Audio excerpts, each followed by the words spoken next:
Order 19 affidavit power to order any point. अरे पहिले affidavit काय आहे बघूया. ओके नाही तर काही फायदा नाही मला. त्या ऍफिडेव्हिट काय सांगा मला. कोण कोण सांगते ऍफिडेव्हिट काय. जे काही आपण डॉक्युमेंट्स किंवा बोललो किंवा पुरावे Okay. वगैरे दिलो ते म्हणजे खरे आहेत खरे आणि आहेत. जर खोटे आढळल्यास त्यास मी जिम्मेदार नाही. Very good very good exact definition सांगितली. अजून कोण सांगते. झालं ना आता एक्झॅक्ट झालं काय दिलं की आपण त्याच्यात तुम्हाला जाऊन शपथ घ्यायची. ते एक कागदपत्र देतात आणि मग त्याला हे खरं आहे म्हणून मानलं जातं. ठीक आहे. तर आता बघूया ऍफिडेव्हिट काय आहे. Order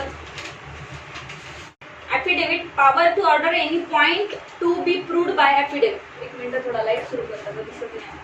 power to order any point to be proved by affidavit. कुठलाही पॉइंट जर आपल्याला प्रूव्ह करायचा असेल तर तो आपल्याला बाय ऍफिडेव्हिट करावा लागतो. Any court may at any time for the sufficient reason order that any particular fact or fact may be proved by the affidavit. कुठलंही कोर्ट जर सफिशियंट कारण असेल तेव्हा असं म्हणू शकतं की तुम्ही जे फॅक्ट माझ्याकडे घेऊन येत आहात ते विथ ऍफिडेव्हिट आणा. ठीक आहे.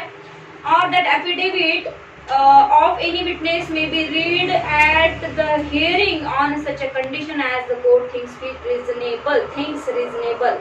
बघा इथे काय म्हटलं आहे. मग कोर्टाला जर वाटलं फॅक्ट कोण सांगते पार्टी पण एखादं विटनेसेस जरी असेल आणि तो तिथे जाऊन काही एक्झामिनेशन देत असेल तर कोर्ट एखाद्या विटनेसला सुद्धा सांगू शकतं की तुम्ही विथ ऍफिडेव्हिट द्या. काही असे मॅन्डेटरी ग्राउंड असतात त्याच्यावर जर तुम्ही ऍफिडेव्हिट द्यायला गेलं तर काय होतं तिथे विटनेसलाही कोर्ट कंपल्शन करू शकतं. हे कोर्ट पॉवर कोणाला आहे हे तय करायचे हे डिसाइड करायचे कोर्टाला discretion. Provided that where it appears to the court that either party bona fide desire the production of a witness.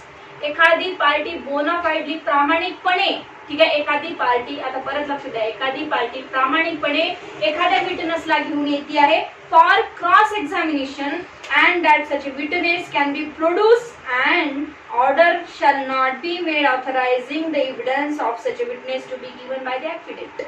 मग आता इथे कोर्टाला ऍफिडेव्हिट घेऊन कंपल्सरी याच असं म्हणण्याची गरज नाही.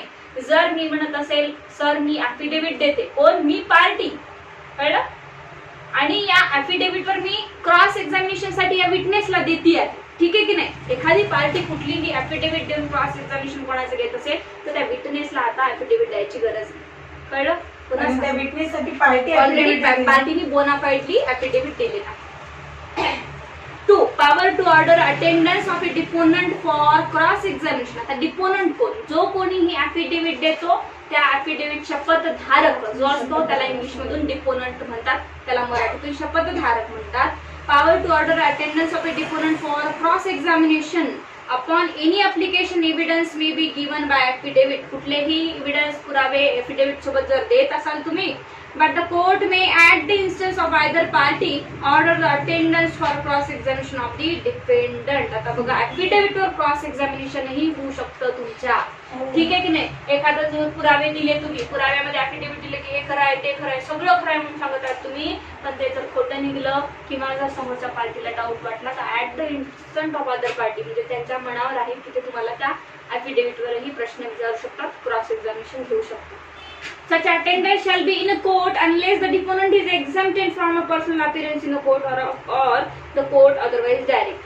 आता हे जे attendance shall be in a court ठीक आहे की नाही ते unless the deponent is exempted from personal appearance in the court or the court otherwise direct.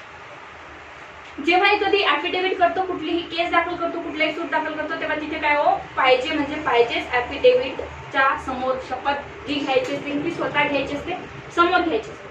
पण काही जर असेल असं की तिथे गरज नसेल व्हेरिफिकेशनच्या तिथे वगैरे की व्हेरिफिकेशन करून दिलं सूट दाखल केला पण तेव्हा सूट दाखल करताना कोर्टासमोर तो हजर माणूस पाहिजेच अशी जर गरज नसेल तर तिथे इन पर्सन कोर्ट यायला सांगणार नाही. अदरवाईज जेव्हाही तुम्ही ऍफिडेव्हिट तयार करता तेव्हा तुम्हाला इन पर्सन हजर राहावं लागतं. 3. Matter to which affidavit shall be confined. बघा आता इथे काय म्हटलं आहे affidavit shall be confined to such a fact as the deponent is able of his own knowledge to prove. तेव्हाच ऍफिडेव्हिट बनवा कन्फर्म तेव्हाच करा जेव्हा तुमच्या ती गोष्ट नॉलेजमध्ये असेल ते. तुमच्या नॉलेजमध्येच नाही माहिती नाही तर ऍफिडेव्हिट बनवू शकता का तुम्ही. ऍफिडेव्हिट मध्ये काय लिहितात जे काही फॅक्ट आहे ते मला मी विचार करून समजून लिहिलेले आहे, माझ्या नॉलेजमध्ये आहे, तरच आपण करतो. Accept an interlocutory application on which statement of which believe may be admitted. आता इथे इंटरलोक्युटरी ऑर्डर म्हटलं, एकदा सूट दाखल करताना मी माझा ऍफिडेव्हिट देऊन टाकते आणि सगळ्या म्हणते की मी जे जे फॅक्ट लिहिलेले आहे सूटमध्ये ते खरे आहे. आता प्रत्येक छोट्या मोठ्या गोष्टीला मला तिथे ऍफिडेव्हिट करायची गरज नाही. इंटरलोक्युटरी म्हणजे प्रत्येक छोट्या मोठ्या इश्यूज निघत राहतात. मग मी आता समजा मला जर ऍड्रेस मागितला हो कोणाचा, ठीक आहे की नाही, मी येऊन दिला कोर्टात, मला ऍफिडेव्हिट द्यायची गरज आहे का? नाही, मी ऑलरेडी बेसिक सूटमध्ये ऍफिडेव्हिट दिलेला. So provided that the ground there of as stated, आणि पुढे काय म्हटलंय, the cost of every affidavit which shall unnecessarily set forth matters of hearsay, of argumentative matter, or copies of extract from document shall, unless the court otherwise direct, be paid by the party filing the same. आणि इथे तुम्हाला cost दिली ना तुम्ही, तर त्याच्यासाठी सुद्धा तुम्हाला ऍफिडेव्हिट द्यावं लागतं. म्हणजे डायरेक्ट सुटलाच की मी सगळी कॉस्ट पे करतोय वगैरे, हे सगळं त्याच्यामध्ये लिहिलेलंच असतं. द्यावं लागतं. याच्यासाठी सेपरेट ऍफिडेव्हिट काही लागत नाही. तुम्हाला एक स्टेट अँड अफर्मेशन करण्यासाठी कुठली गोष्ट आपण ऍफिडेव्हिट देतो.